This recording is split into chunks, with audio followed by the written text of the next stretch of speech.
I get a lot of emails and messages from viewers inviting me to explore their hometown, but I have yet to get as many emails as I did from Roy Stewart, asking me to come to his hometown of Stonyford. Roy, so for the past 4 years now, you have been emailing me, and for the past 4 years, you've been emailing me to come out to Stonyford. What's so great about Stonyford? Come on, let me show you. All right.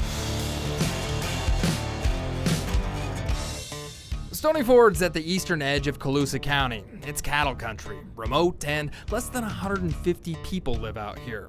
One of the main attractions is the Mendocino National Forest, but the other attraction is the Stonyford Rodeo. It seems like a small town to have a rodeo in. I know. That's why I think we're the smallest venue on the circuit for a PRCA rodeo. PRCA stands for Professional Rodeo Cowboy Association, and they put on some of the biggest rodeos in the U.S. So it's a pretty big deal that Stonyford is on their circuit. And this year, Roy Stewart is the Grand Marshal. What kind of people live in Stonyford? It's mostly ranchers and retirees like myself.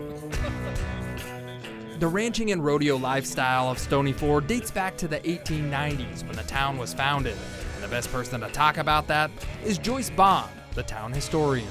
Well, Stonyford got its name from fording the creek with all the rocks. Like I said, it's remote out here. The town folk had to ford the creek on the rocks for many years. It was such a chore to get to civilization that they developed what's called the message rock. People would leave a note. Maybe I needed milk from town or something, and you would go by and you'd pick it up and you would bring it back. Eventually, the town got a bridge, which made it easier to move cattle and for spectators to get to the rodeo. The first one was in 1939. It was wild horses and things, and the admission was $1. If you're interested, you can see rodeo relics from the past and learn about the Horsemen's Association at the Stonyford Museum. And if you have time, drive down the street to the old 1896 St. Mary's Mountain Church, which was relocated and restored because it was in the way of a reservoir project. And they cut it in 3 pieces and hauled it by horses and wagon and put it together over here. Before I headed back to the rodeo, Joyce told me to stop by the general store. Not a country store unless you got worms for fishing here. Owner Trish Dearman keeps her store well stocked during the rodeo. Her number one seller is her famous sub sandwiches. They come in and I've waited a whole year for this. I need a sandwich. Fireball. Back at the rodeo, mud was flying. We got there just in time to see little Murphy Trahan win the mutton busting competition. What's mutton busting, you ask?